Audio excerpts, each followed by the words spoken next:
She didn't steal a single coin. But they were ready to brand her face for it. The pack had been hungry all winter, angry all winter, and Odessa, the beta who had been stealing from them for years, had just given them somewhere to put all of that anger.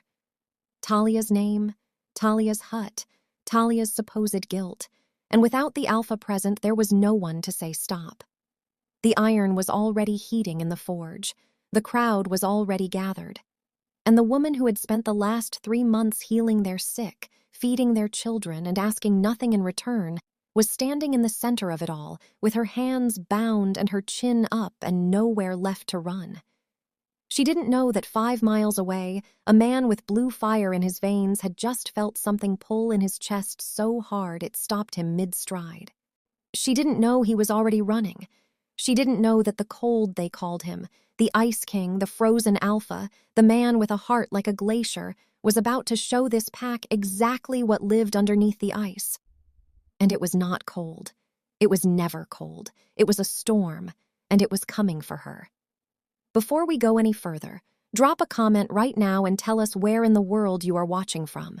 We love knowing where this story is finding you, and if you have not subscribed yet, do it right now. You are going to want to be here for every part of what comes next. The cold that Talia felt standing in the center of Silverleaf Valley's main clearing had nothing to do with the weather. It came from the faces around her. Dozens of them. Pack members she had lived beside for months, wolves she had brought medicine to, whose children she had sat with through fevers, whose elders she had helped through the long, grinding difficulty of winter illness. They were looking at her now, with the flat, closed expression of people who have been given a direction for something that has been building in them for a long time and have decided, with some relief, to follow it. Hunger does that to a community.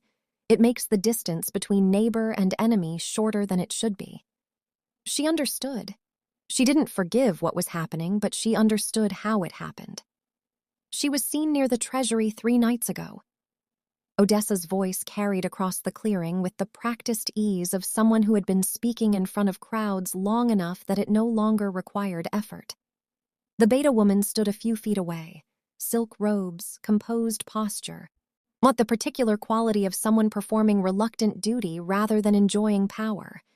She was very good at the performance. The records show a discrepancy. The timing matches. "I was delivering herbs to Elder Voss," Talia said. Her voice came out steadier than she expected. "He has asked me twice a week for the past month. He will confirm it." "Elder Voss is unwell," Odessa said smoothly. "He is not available to confirm anything at this time." A murmur moved through the crowd. Talia kept her chin level. She had been here before. Not this specific moment, but this specific feeling. The feeling of standing in a space that has already decided and is now waiting for you to stop resisting the conclusion. She had learned, over a life that had given her many opportunities to learn it, was that the worst thing you could do in that moment was collapse. Collapsing confirmed the story. It gave the crowd permission to stop feeling uncomfortable about what they were doing. She would not give them that permission. "I did not take anything," she said, clearly, to the crowd rather than to Odessa. "I have never taken anything from this pack. I have given this pack every useful thing I have." "Liars always have a story," Odessa said pleasantly, and she raised her hand. The blow didn't land. Not because Talia moved, not because anyone in the crowd intervened, because the crowd went silent. All at once, the complete, total silence of a group of people who have simultaneously registered the presence of something that has just entered the space and has redirected every available unit of their attention simply by existing in it. Talia felt it before she turned. A shift in the air. Not temperature, not wind, but pressure. The specific quality of a space adjusting around something that does not ask for room because room has never been withheld from it. The crowd parted. He walked through the gap without looking at it. She had heard about him. Everyone in the valley had. The new Alpha Tin arrived from the Northern Territories 3 weeks ago with no announcement and no entourage and a reputation that had arrived several days before he did. They called him the Ice King. said his eyes were the color of a frozen lake, said he had ended a border conflict that had run for 6 years by standing at the boundary line and saying 3 sentences to the opposing alpha, and the opposing alpha had backed down. She had formed a picture in her mind from the descriptions. The picture was wrong, not in the details. The dark hair, the sharp face, the stillness, those were accurate. What was wrong was the quality of his presence. She had imagined something cold, something remote in the way of something that has decided not to engage. What walked through that crowd was not cold. It was contained, enormously, deliberately, at great ongoing cost contained. Like a door that is not locked but is being held shut by the full weight of the person on the other side. He stopped. He did not look at Odessa. He looked at Talia. Not with accusation, not with sympathy, with attention, the kind that is interested in the actual truth of a thing rather than the available story about it. He looked at her the way someone looks when they are genuinely trying to understand rather than confirm. She looked back. She didn't arrange her expression for him, didn't perform composure or innocence or any of the things the moment might have suggested she perform. She just looked back with the same directness she had been bringing to the whole morning, present, steady, not flinching. Something shifted in his face, barely, a small controlled adjustment like a mechanism registering input. Then he stepped between her and Odessa. He said nothing. Did not speak to Odessa, did not address the crowd, did not explain or justify or announce. He simply stood there, between them, and the weight of his presence made the action as complete as any speech would have been. Odessa's hand lowered. Her face went carefully, professionally neutral. "Alpha," she said. "The evidence—" "We will discuss it," he said. 2 words, even and final. He looked at Talia one more time, that same direct, specific attention, and then he turned and walked back through the crowd, which reformed around his absence like water closing over a stone. The assembly dispersed, without verdict, without resolution. Talia stood in the empty clearing for a moment after everyone had gone and let herself, in private, feel the full weight of the last hour. Then she picked up her gathering basket from where it had been dropped in the snow and walked toward the forest. She had herbs to collect. Life did not pause for close calls. The forest was quieter than the valley, quieter than it usually was, in fact. The birds that normally kept the late afternoon full of small, ordinary sound had gone somewhere else, leaving behind the particular silence of woods that are paying attention to something. She noticed it, filed it away, kept moving. The healing moss grew best in the shadows of the older trees on the north-facing sides of rocks where the frost preserved the moisture without destroying the cellular structure. She worked methodically, crouching, checking, selecting only what was mature enough to be useful, moving on. She had always found gathering work calming. It required enough focus to occupy the front of her mind and left the rest of her free to settle. She needed settling today. She heard it before she saw it. A sound that was wrong in the specific way of a sound that contains pain but is being suppressed. Small. Intermittent. Coming from the direction of the old stone ridge to her left. She changed direction without deciding to. He was behind the 3rd boulder, a teenage boy. I'm sitting in the snow with his back against the stone and his right leg caught in the jaws of a silver-toothed trap. His face was white.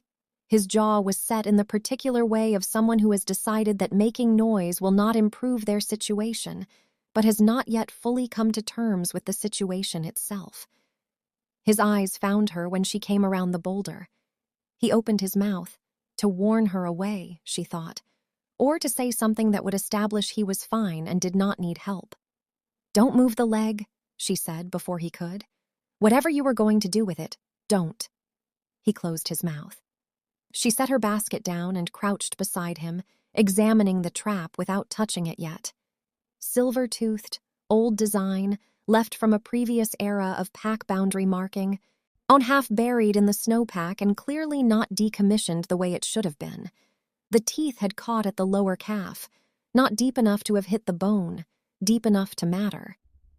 "What's your name?" she asked, beginning to work on the trap's release mechanism.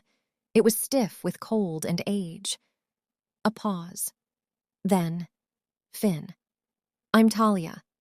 She kept her voice even and conversational, the way she kept it when she was working on something painful and wanted the patient's attention somewhere other than the pain.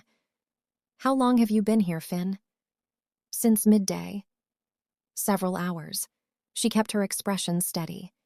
"You're doing very well. Most people make a lot more noise than you have."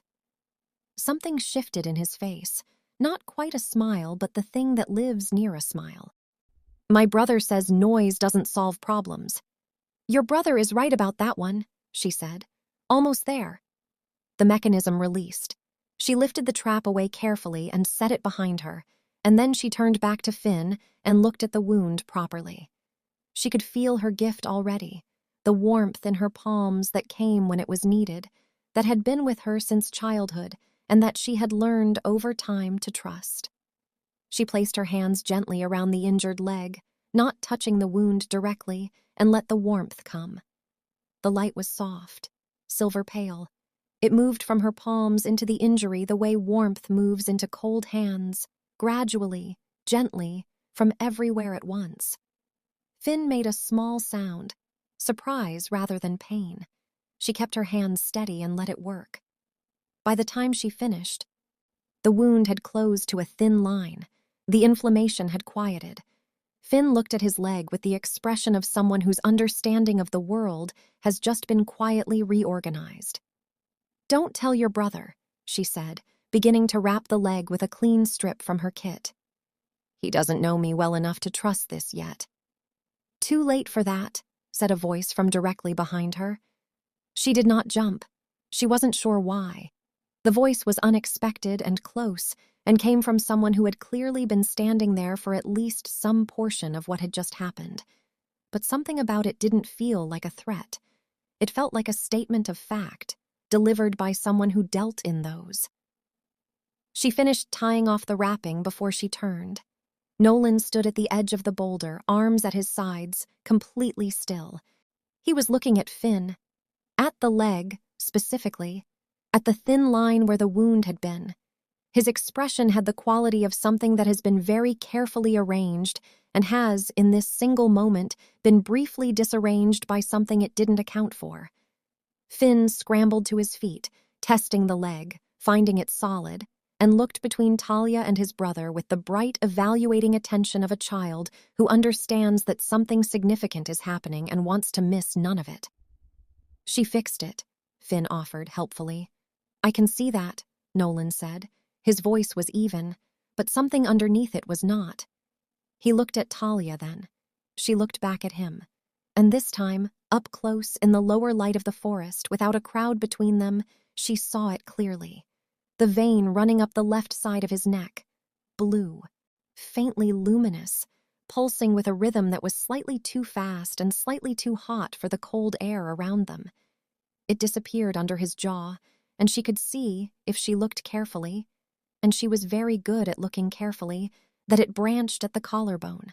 Fine lines of it, running under the skin, like cracks in ice through which light is trying to come, not coldness, containment. She understood it immediately and completely, with the instinctive recognition of a healer who has spent years learning to see what is actually happening in a body, rather than what the body is presenting. He was not cold by nature. He was holding something back, something enormous, something that had been building for long enough that the effort of containing it had become visible, had started showing up in his body the way suppressed fever eventually shows up in the skin. "You have a gift," he said, still looking at her. The evenness of his voice had a different quality now, not the flatness of someone withholding, but the carefulness of someone who is choosing words deliberately because the words matter. "I have a heart," she said. "They usually come together." He was quiet for a moment. "Does your pack know?" she asked. She kept her voice gentle but direct, the way she said everything. "What it costs you to keep it contained, what you're carrying for them." Nolan went completely still. Not the managed stillness she had already come to recognize as his default. Something deeper than that. the stillness of someone who has been asked a question they have not been asked before and are now determining what to do with the fact that it has been asked. He looked at her for a long moment. Then he raised his hand, slowly, with the deliberateness of someone making a decision in real time, and held it near her face. Not touching, the distance of an inch, maybe less. His palm was warm in a way that had nothing to do with temperature. "Stay close to me," he said quietly. "Odessa is not finished, and you are not careful enough about how bright you make yourself in a dark place." He lowered his hand. He looked at Finn, some wordless communication passing between brothers in the efficient, practiced way of people who have done it for years. And then he turned and walked back into the trees. Finn looked at Talia. Talia looked at the space where Nolan had been. "He likes you," Finn said, with the cheerful certainty of a child who has reached a conclusion and sees no reason not to share it. "Go home, Finn," she said. "Rest the leg." She stood in the forest for a while after he left, her basket in her hands, the silver light of late afternoon coming through the branches in long, quiet lines. For the first time in months, since before the winter, since before the accusations started accumulating like snowfall, she felt something she had almost stopped expecting to feel. Not safe, not yet, but seen. By someone who had looked at her directly and chosen, without being asked, to stand between her and what was coming. That was enough for tonight. She walked back toward the valley as the dark came in, and she let herself, may quietly and without making too much of it, hold on to that. Winter in Silverleaf Valley had a particular quality that Talia had not encountered anywhere else she had lived. It wasn't simply cold. It was the specific, grinding cold of a place that has been cold for long enough that the cold has become part of the personality of everything. The buildings, the routines, the faces. The kind of cold that makes people shorter with each other than they mean to be. That makes patience thinner and suspicion thicker, and the distance between fear and anger shorter than it ought to be. She had been thinking about this more since Nolan had appointed her as the pack's primary healer. The appointment had happened 3 days after the forest. No announcement, no ceremony. She had simply arrived at her usual station and found a note directing her to the main healing room and a second note directing her to report to the Alpha's study each evening to prepare the medicinal tea that the pack healer before her had apparently maintained as part of his routine. The pack before him. The one who had left under circumstances nobody seemed willing to discuss directly. She prepared the tea, and she did not ask about the circumstances. The study was warmer than the rest of the Alpha's hall, not dramatically but perceptibly, the way a room is warmer when it contains something that generates heat from within. She noticed this the first evening and did not comment on it. She set the tea on the corner of the desk within easy reach and moved to the chair near the window, where she worked through her evening log of patient notes while he worked through whatever he was working through. They didn't talk much at first. Then they did. It happened the way things happen when two people spend regular time in a quiet room together, gradually, without announcement, in the way that water finds a level. He asked her questions, direct ones, the way he did everything, about her background, her training, how she had developed her gift, what she understood about the interaction between pack bonds and hereditary illness. She answered with the same directness. She asked him questions back. He answered them, which she suspected was not something he did automatically with everyone. "You work past the point of usefulness," she told him on the 4th evening, setting the tea nearer to him and noting, not for the first time, that he had not touched the previous cup until it was cold. "The pack needs a leader who doesn't stop," he said without looking up. "The pack needs a leader who is functional," she said. "Those two things are not always the same." He looked up then. "You're not afraid of me," he said. Not an accusation. More like something he was noting for the record. "Should I be?" A pause. "Most people are." "Most people see the ice," she said. "I see what's under it." She moved the tea closer to his hand. "Drink it while it's warm. It works better that way." He drank it while it was warm. She did not make a point of noticing. The small things accumulated the way small things do when you are not tracking them carefully. She noticed that he ate only after she had, never before, never during, always after, as though he had made some private decision about sequencing that he had no intention of explaining. She noticed that her quarters, which had been drafty in the particular way of rooms that have not been properly tended, were no longer drafty.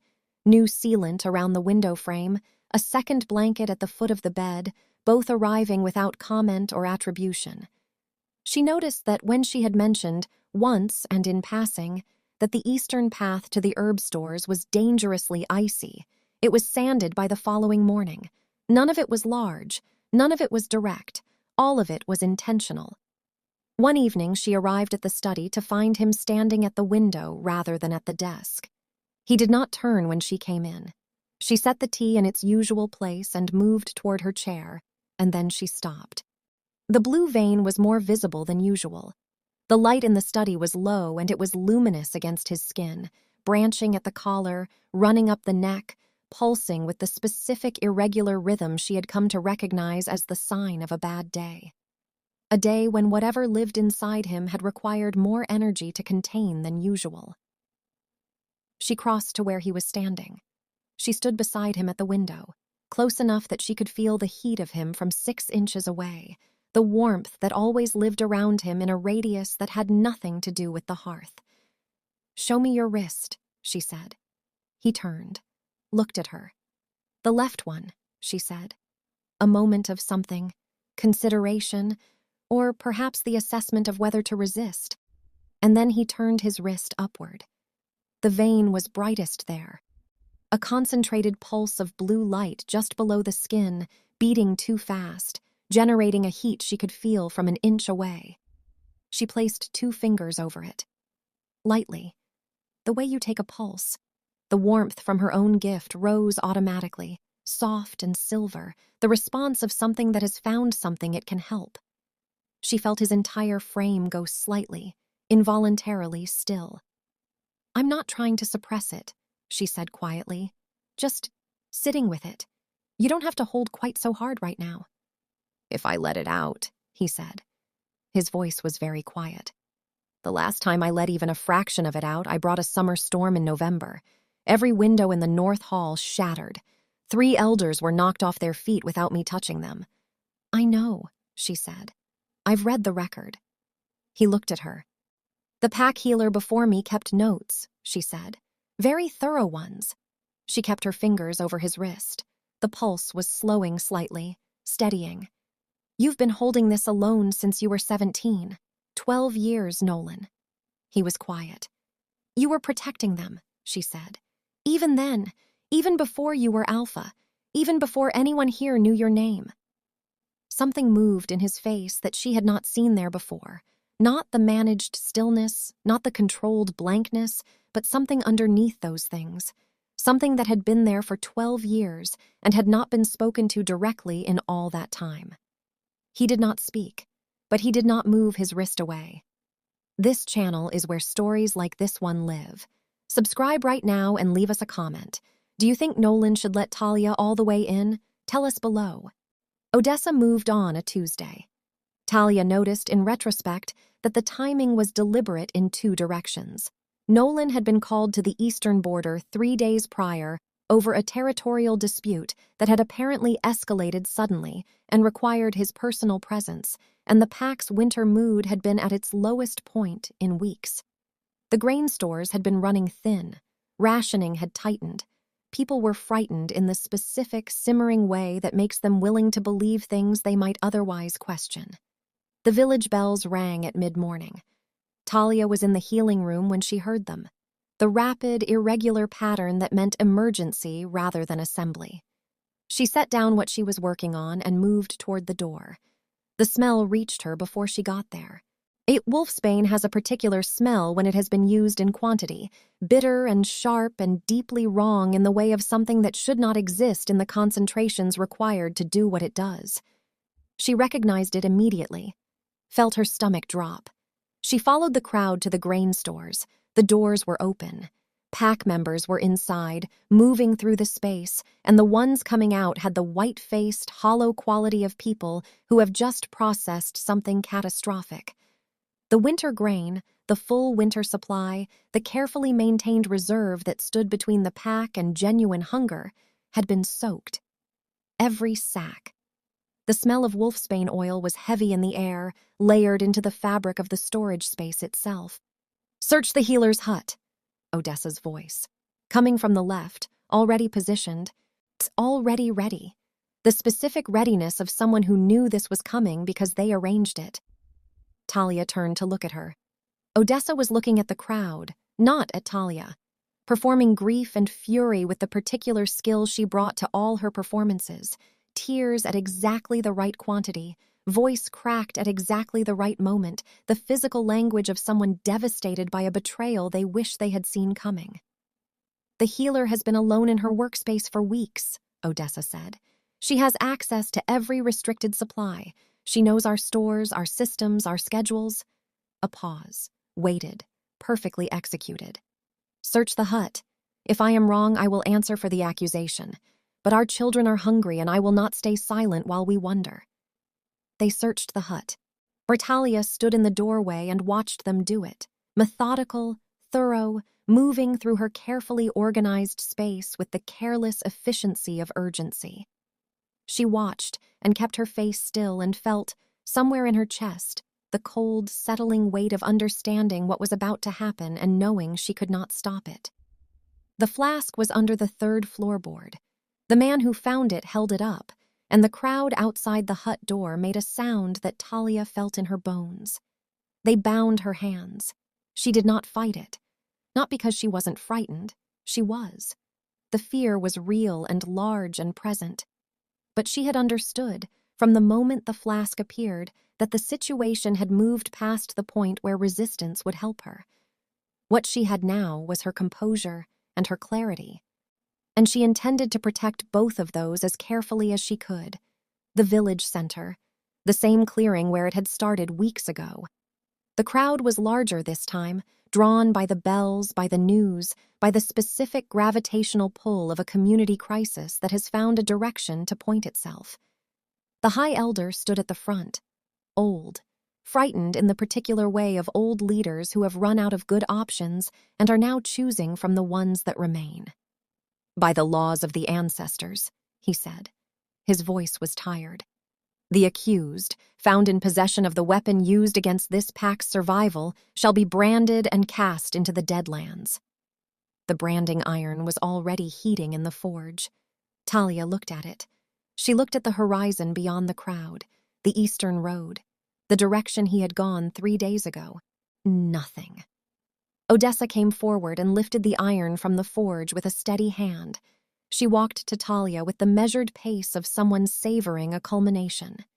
She leaned in, close enough that her words were only for Talia, under the noise of the crowd. "I have been patient for a very long time," she said softly. "You walked into this pack and in 3 months undid things I spent years building. I want you to know that I did not dislike you personally." A pause. "But you were in the way. And now you won't be." She straightened slightly. "I'll take good care of him. Better care than you could have." Talia looked at her. She did not beg, did not plead, did not give Odessa the satisfaction of any expression that could be called fear. "You don't know him at all," Talia said quietly. "If you did, you would know this is already over." Odessa's eyes narrowed. The iron moved toward Talia's face. She turned toward the horizon one more time. The eastern road was empty. She closed her eyes, and the forge fire went out. The fire didn't sputter. It didn't dim or gutter or wind down in the natural way of a fire that has run low on fuel. It simply stopped, all at once, completely, as though something with authority over fire had looked at it and said no, and the fire had understood that it had no standing to argue. The iron in Odessa's hand went cold. Not gradually, immediately. The orange glow died in the space of a single second, leaving dull gray metal and the specific silence of a crowd that has just had something happen that it does not have a framework for. Then the frost came. It swept across the village square from the direction of the eastern road. Not wind, not weather, something else. Something that moved with intention. It touched the ground and the air and the skin of everyone present and carried in it a quality that bypassed temperature entirely and went straight to something older. Something the body recognized before the mind did. Every wolf in the square felt it, and every wolf in the square turned toward the eastern road. Nolan walked through the crowd. He had not shifted. He was in his human form, coat open despite the cold, dark hair, sharp face, the same angular stillness she had come to know. But the blue veins were visible from 30 feet away, both arms, his neck, the faint tracery at his temples, all of it lit, not pulsing irregularly now, but burning steadily, brightly. With the clear and unwavering light of something that has stopped being contained and has become simply what it is. He was not trying to hold it back. The elders nearest to him dropped to their knees before they realized they were moving. Not in the controlled, chosen way of formal submission, involuntarily, the way a body responds to gravity. One by one, in a spreading ring, as he moved through them. He did not look at them. He did not look at Odessa. He looked at Talia. He crossed the square directly to her, the crowd opening without being asked, every wolf present stepping back from the path between them as though the air itself had formed walls along it. And when he reached her, he crouched down in the snow in front of her and took both of her bound hands in his. The light from him moved into her skin where their hands touched, warm and steady and enormous. The binding fell away, the knots simply loosening, the rope going slack as though it had decided it had no legitimate claim. He looked at her hands, the redness from the rope, the cold in her skin. He pressed his lips to her knuckles, in front of all of them. The pack watched this in absolute silence. The alpha of Silverleaf Valley, the Ice King, the man they had told each other had no warmth in him, kneeling in the snow with a woman's cold hands against his mouth. "I am sorry I was late," he said. Quiet. Only for her. "I should have been here." "You're here now," she said. He looked up at her. Something in his face was different than it had ever been in all the weeks she had spent watching it. All the careful management, all the maintained distance, and all the controlled blankness that had been the public face of 12 years of containing something enormous. It was still his face, but it was open in a way she had only seen in flashes before. Open the way something is open when it has stopped requiring itself to be anything other than what it is. He stood, and he turned to the crowd. "She is my Luna," he said. Not loudly, not with performance, just stated, the way you state a fact that has been true for some time and simply has not been acknowledged yet in the right setting. The pack was completely still. "She did not touch the grain stores," he continued. "She did not plant the oil. She did not steal from the treasury 3 weeks ago or at any point before that." He looked across the gathered faces, steady, unhurried, giving each section of the crowd the full weight of his attention. "I have known this since the beginning. I have spent the past 3 weeks finding the evidence to prove it publicly rather than simply declaring it, because you deserved the truth rather than my authority, and because the person who actually committed these crimes deserved to be seen clearly." He turned. Odessa was still standing at the forge, the cold iron in her hand. Her composure was intact, professionally, impressively intact, but Talia could see from where she stood the specific quality of effort required to maintain it, the way certain muscles hold when they are working very hard to keep a face from showing what is happening behind it. "You have something to say," Nolan said to her.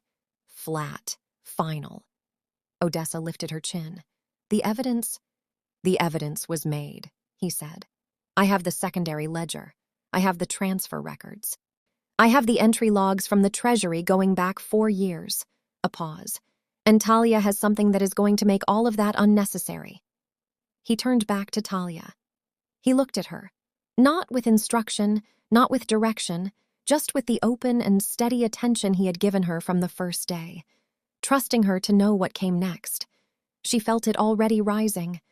The silver warmth, different from the warmth of her healing gift, running alongside it rather than from it. It came from the bond between them, from the point where his blue fire and her silver light had been meeting quietly for weeks in a study where two people had been talking honestly in the dark. It came from something older than either of them, older than this pack, older than the winter currently grinding through this valley. The witness gift. Her mother's words, "It does not argue, it does not persuade, it shows what is true." She raised her hands.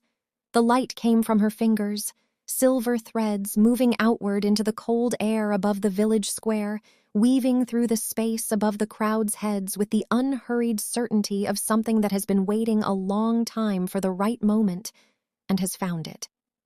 The images came with the threads. The pack gasped. All at once, a single collective sound, and then went absolutely silent. They watched. All of them. Not able to look away, not wanting to look away, held by something that was not force but truth.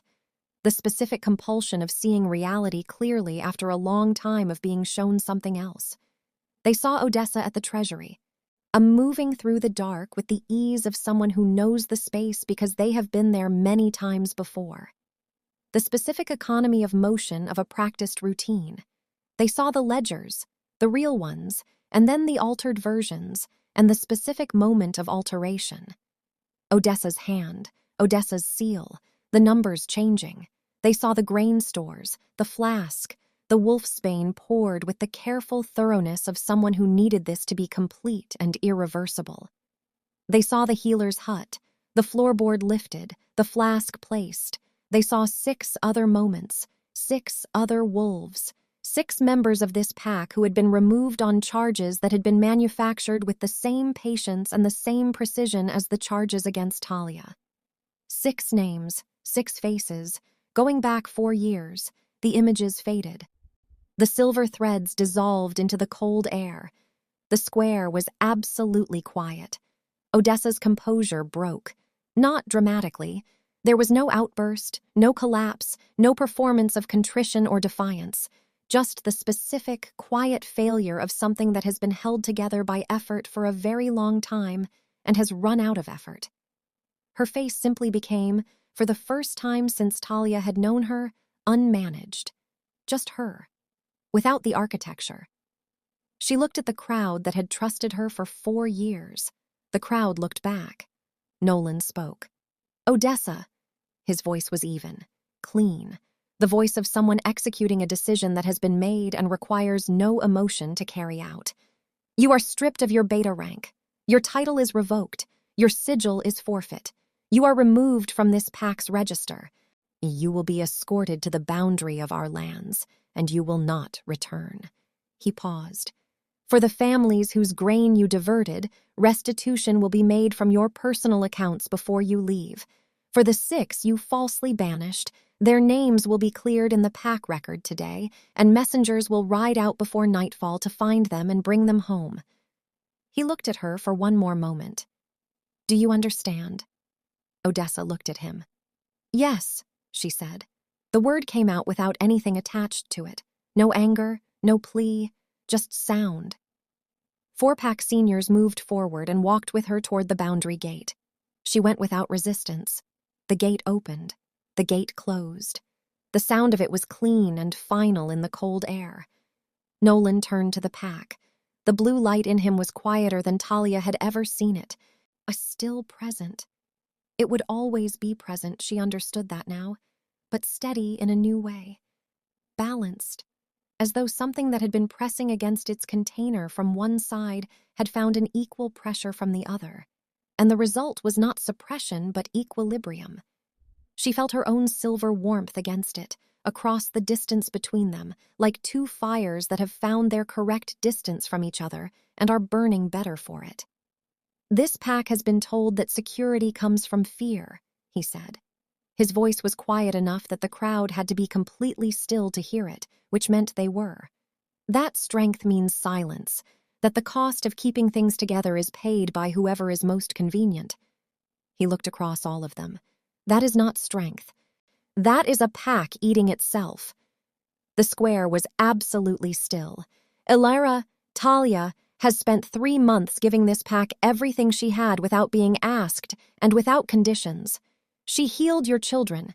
She sat with your elders. She walked into a clearing where nobody spoke for her, and she held her chin up and she did not break. He paused. That is what this pack should have been protecting. That is what this pack failed to protect. Another pause. We begin differently today. He turned to the high elder, who had risen from his knees and was standing with the specific expression of a man who has just watched his own failure displayed publicly and is now deciding what to do with that.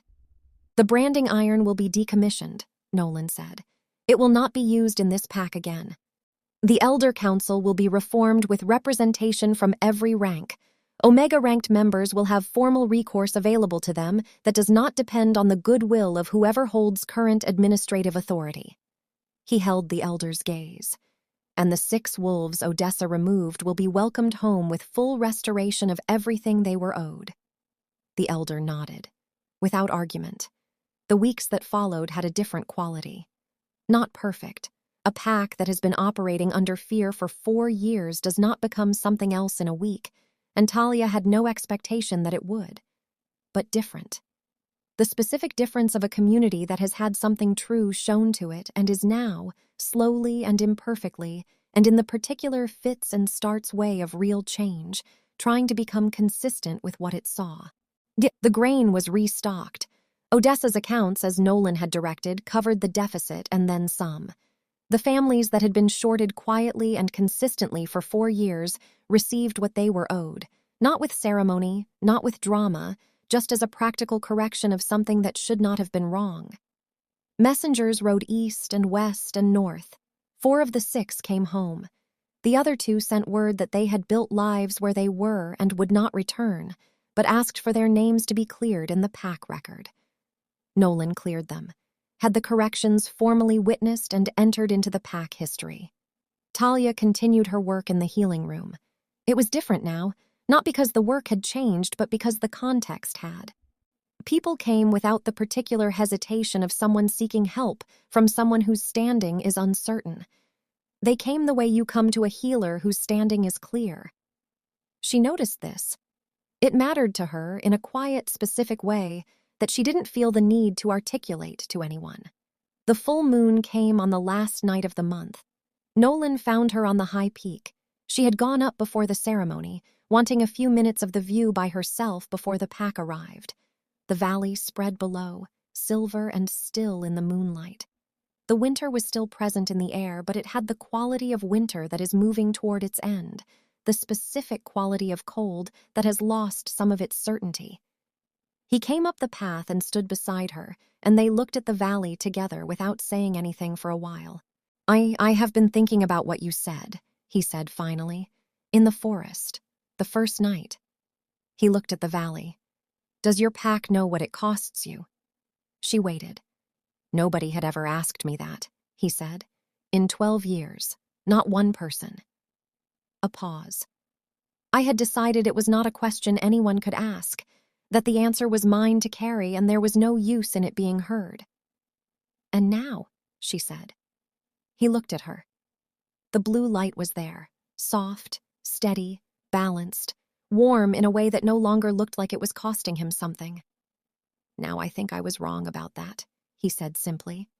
She reached for his hand. He looked at their hands, at the place where they were joined, where the mate bond mark had appeared over the past weeks, emerging gradually and then clearly, and then finally completely on both their wrists. A matching pattern. Old, specific. The kind of mark the old records described as appearing only when the bond was certain in a way that bypasses choice, when it is simply true.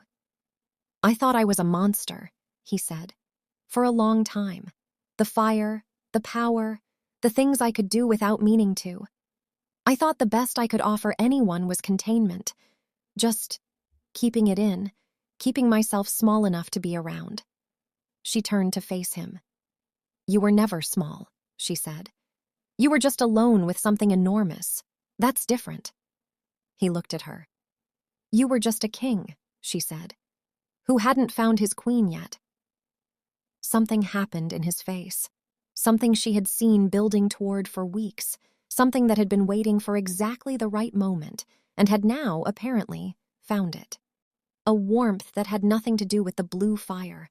Something entirely his own, entirely new, entirely real. He smiled. A real one. The first she had seen from him, unmanaged and unperformed and genuine in the way that things are genuine when they arrive without being constructed. It changed his face entirely. She thought, there you are. Below them, the pack was gathering on the valley floor, the soft sounds of voices and movement drifting up through the cold air. The moon above was enormous and close and silver, the kind of moon that feels like a witness to things that matter. Nolan turned to her fully and took both her hands, the way you take something you have been careful with for a long time and are now allowing yourself to simply hold. The bond ceremony elder, Bryn, the oldest wolf in the pack, a small and white-haired and entirely composed, spoke the words from where she stood at the edge of the peak. The old language, moving through the cold air with the quality of something that belongs in exactly the space it is occupying. When it was time, they looked at each other. The mate bond mark on both their wrists blazed, warm gold and silver together, braided, the blue and the silver finding the balance they had been building toward across weeks of quiet rooms and honest conversation, and someone who had looked at a man holding back a storm and asked him, directly, if he was all right. The pack below howled, not from compulsion, not from the involuntary response to power, from choice, the specific, decided sound of a community that has been reminded of what it is supposed to be and is choosing, in this moment, to be it. The sound rose into the cold night and the enormous silver moon and the valley that had been afraid for a long time and was now, slowly and imperfectly and for real, beginning not to be. Nolan pulled her close. She leaned her head against his chest and felt the warmth of him, the fire and the balance and the steadiness of something that has found its equilibrium and intends to keep it. The winter is almost over, she said. Yes, he said. His arms around her were warm. Below them, the pack howled again, longer this time, fuller. The sound of loyalty settling into something it intended to stay. The Ice King was gone. What stood on the high peak in the full moon's light, holding his Luna with both arms and a real smile still on his face, was just a man who had stopped being alone. And the valley below, a silver and still and beginning to breathe again, was home. Leave a comment telling us your favorite moment. Was it the forest, the square, the smile? Share this story with someone who needs something good today. Nolan held back a storm for 12 years. Please hit that subscribe button and turn on notification. Thanks for watching.